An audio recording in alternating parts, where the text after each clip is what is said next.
Kok aku mau nanya, apa betul Australia itu katanya disebutnya negara yang terbalik ya, di mana kalau satu sisi negara yang lain itu lagi winter, dia summer. Kalau sisi negara lain lagi summer, dia winter.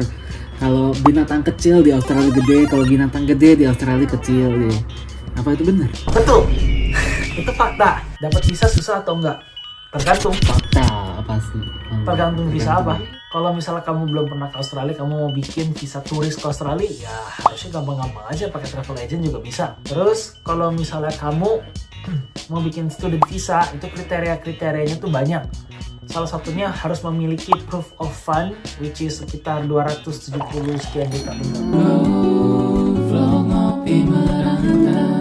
Kalau misalnya kamu mau bikin WHV, kamu juga harus punya proof of fund of at least $5,000. Dan kamu kalau misalnya mau pakai WHV, kamu tuh syaratnya harus punya S1 dan kamu harus diakuin sesuatu sama government Indonesia. Jadi sistemnya tuh ada kayak kuotanya gitu lah setiap tahun WHV. Dan kalau kamu udah pernah student visa, kamu nggak bisa downgrade visa. Jadi student harus upgrade ke 485. Dari 485 harus upgrade ke PR. Kalau misal kamu balik lagi student, kamu harus belajar sesuatu yang di atas pelajaran kamu yang terakhir. Contoh sekarang, Koko master. Koko nggak boleh pakai student visa belajar bachelor lagi. Koko harus belajar master ke atas kalau misalnya Koko mau balik lagi student visa. Atau ada satu lagi caranya di student dependent visa. So, dari student nggak bisa balik ke WHV. Itu sepengetahuan Koko ya. Kalau misalnya ada yang lebih tahu, silahkan komen di bawah sana. Aku juga bukan migration agent. Aku bukan orang visa. Cuman WHV harusnya lebih simpel dari student. Udah kayak gitu, setelah WHV ada yang namanya protection visa kalau misalnya mau kerja di sini. Protection visa itu visa yang ngaku-ngaku homo, ngaku-ngaku di abuse di Indo, terus cari pengungsian di Australia. Itu ada kemungkinan repot ya. Temen Koko juga kemarin harus sidang kesini, sidang kesana, lumayan repot. Itu nanti Koko bakal buat podcast lagi, nanya temen Koko gimana caranya dia dapat visa dan lain-lain, dan Koko bakal undang di podcast ke depan. Kalau misalnya bikin visa turis harusnya lebih gampang. So, visa gampang atau visa susah tergantung visa apa. Jarak dan transportasi. Nomor 7. Kalau misalnya kamu tinggal di CPD, itu kalau kamu mau ngomongin jarak dan transportasi, itu tuh tergantung kamu tuh mau ngapain. Kalau kamu mau kerja, ya jauh. Bisa sampai 30 kilo, bisa sampai 40 kilo kantor. Kecuali kalau kamu kantornya di CBD dan kamu tinggal di CBD. Kalau misalnya kamu kerja di suburb dan kamu tinggal di suburb, atau dari suburb harus ke CBD, itu wajib mobil. Kenapa wajib mobil? Satu, mobil di sini harganya jauh lebih murah daripada mobil Indo. Dua, tinggal di suburb jauh lebih murah dibanding jalan di city. Tiga, ya bisa lebih hemat lah kalau kamu tinggal di suburb dan kamu punya mobil sendiri. So, jarak jauh, yes.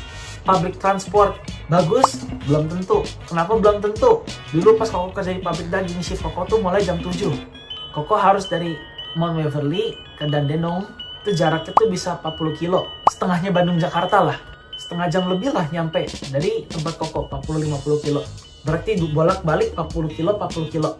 Terus kalau shift mulai jam 7, Koko harus bangun jam 5. Public transport ada nggak? Belum tentu. Tram kadang ngaret, Uber kadang-kadang belum ada yang kerja pagi-pagi. Pernah tuh Koko mobil lagi di servis, Koko harus maksa nguber kan.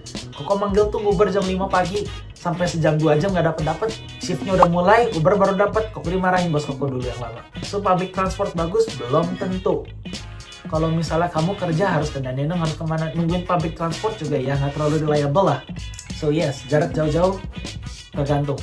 Kecuali kalau misalnya kamu tinggal di city dan kamu pengen grocery atau mau ke kuliah. Ya, itu jaraknya dekat. Kenapa? Biasa student tuh tinggal di city, makanya harga properti di city lebih mahal. Dan city juga lebih banyak amenities. Singapura ya. City tuh kayak little Singapura lah, CBD-nya Melbourne. Jadi kemana-mana gampang, kamu nggak terlalu perlu punya mobil kalau tinggal di city, kuliah di city, grocery di city, hidup di city. Cuman kalau mau kerja, kamu kan tergantung dapat kerja di mana. Kalau misalnya tiba-tiba kamu kerja di suburb, tiba-tiba kerja di situ, wajib sih mobil. Seenggaknya pakai motor lah. Terus toko buka sampai jam berapa di sini? Nah, ini menarik ya. Di Indonesia, mall dan lain-lain banyak yang buka sampai malam kan, sampai jam 9, sampai jam 10, sampai jam 11, kadang-kadang baru tutup kan. Di Indo ya masih bisa nge-mall, masih bisa belanja, masih bisa ini, masih bisa itu. Di sini tuh banyak toko makanan, terus kayak grocery tergantung, banyak grocery yang masih buka. Cuman ya kamu mau ke mekanik lah benerin mobil, tiba-tiba mobilnya acau atau kayak gimana, itu kamu harus cuti. Kenapa kamu harus cuti? Soalnya kamu perlu mobil ke sana, mobil yang nggak ada, kamu nggak bisa kerja, dan mereka cuma buka dari jam 9 sampai jam 5 biasanya. Kalau misalnya mereka cuma buka sampai jam 9 sampai jam 5 atau max jam 5.30 lah, kamu pulang kerja ke sana aja lebih dari setengah jam, gimana cara ngebenerin mobil? Terus besok ke kerja pakai apa? Susah. So kalau jarak Tapi jauh, cutinya banyak kali. nggak. Di Australia cutinya banyak nggak? Setahun kalau nggak salah kurang lebih tuh dikasih sebulan. Ya banyak lah. Berapa hari? Terus dikasih Wih, berapa cutinya? 1 tahun cuma dikasih 14 hari. tahun bisa sebulan lah. Bentar aku cek dulu ya. Cuti di Australia tuh setahun bisa dapat sebulan. Terus selain cuti, kamu juga dapat sick leave sebanyak 10 hari setahun. Terus dapat carers atau personal leave juga kalau misalnya mau perlu. Terus cuti ya bisa dibilang relatif banyak. Work-life balance oke lah. Cuman jarak jauh, yes, jarak jauh. Kerja 8 jam, travel 2 jam, sehari kerja bisa dari bangun, siap-siap, kerja, pulang bisa sampai 12 jam kali sehari. 10 sampai 12 jam lah. Terus toko buka sampai jam berapa? Oh itu mah jarak dan tempat. Barusan kok udah nomor 8 kan? Ya pokoknya toko buka sampai jam berapa, banyak toko dari jam 5 sampai jam 9. Jadi di atas jam 5 banyak yang tutup. Terus nomor 9, dunia terbalik. Yes, itu fakta. Kalau di Amerika sekarang lagi summer, di sini sekarang lagi winter. Dan sebaliknya. Jadi kalau misalnya nanti bulan Desember kan winter harusnya dingin ya. Di sini summer tuh panas. Di sini Desember tuh Christmas panas. So dalam iklim ya dunia terbalik. Terus apa lagi nih kamu mau Jadi ngomong? kalau di film-film Christmas gitu semuanya snowy Christmas. Di Australia panas gitu. Di sini gini. Di sini pakai kipas, makan es krim. Menarik. Terus nomor 10, makan daging aneh-aneh. Yes, benar. Australia itu nggak punya makanan khas Australia sendiri. Soalnya Australia itu multicultural hub di mana orang seluruh dunia datang ke Australia. Jadi Australia punya makanan khas sendiri? Tidak.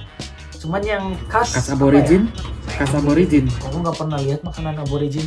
Cuman di Australia kanguru dimakan, buaya dimakan, ikan pari dimakan, hiu dimakan. Buaya? Bukan, ya, daging kanguru, daging emu, daging wallaby bisa ditemuin di supermarket, di Coles, di Woolies. Ada nih, Emu pernah tuh bikin apa? Emu tuh burung yang gede yang berbulu, yang di gambar ya, tuh burung emu, kayak burung unta cuman coklat warnanya. Jadi di Coles sendiri daging emu, daging kanguru, daging wallaby dijual. Kalau misalnya mau beli kanguru, kalau mau beli buaya, mau beli apa, itu di Queen Victoria Market juga ada daging buaya. Terus ya daging yang aneh-aneh lah. Jadi segala dimakan di sini juga. Cuma nggak semua orang makan itu. Aku doang yang makan daging aneh-aneh. Penasaran soalnya. Di sini biasa orang-orang makannya apa? Burger, Big Mac, KFC. Ya gitulah. Nggak sehat dong diet orang Australia. Tergantung. Kalau misalnya nggak makan kayak gitu, di sini juga banyak kok makan sehat. Pokeball. Kalau nggak pokeball, acai di sini juga banyak. Tergantung. Banyak sih makanan di sini. But ya binatang kebangsaannya Australia sendiri aja dimakan di sini. Menarik. Kalau Koko pernah bikin video kan makan daging kanguru di YouTube sendiri. Nih jadi tampilin videonya di sini di channel Dito DITTO. Oke, jadi begitulah beberapa fakta atau mitos di Australia yang sering orang-orang perbincangkan. Bicarakan. Dan ya bicarakan sama aja. Ya udahlah, Ya udah. cut. Ini video sekedar mythbuster, apa yang fakta, apa yang bukan fakta. Kalau misalnya kalian punya beberapa pertanyaan lagi, bisa di komentar di bawah sana. Bisa kita bawakan di video berikutnya, atau bisa kita bawakan di short, atau bisa kita balas lagi komennya. Soalnya channel kita masih baru ya, kita pasti masih balas banyak chatnya di sini. So, kita ngopi merantau, kita ingin memberikan perspektif orang luar kepada orang Indonesia. Sekian dari kita. Yang subscribe, amin, cepat jaya. Bye-bye. Hey, jangan skip dulu video ini. Percaya nggak kalian kalau aku bisa bikin kartu ini melayang ya? Kalau aku bisa, kalian harus janji subscribe ke channel-channel kami dan tonton video kami yang lainnya ya. Ayo kita lihat. Hey, melayang beneran ini. Sesuai janji.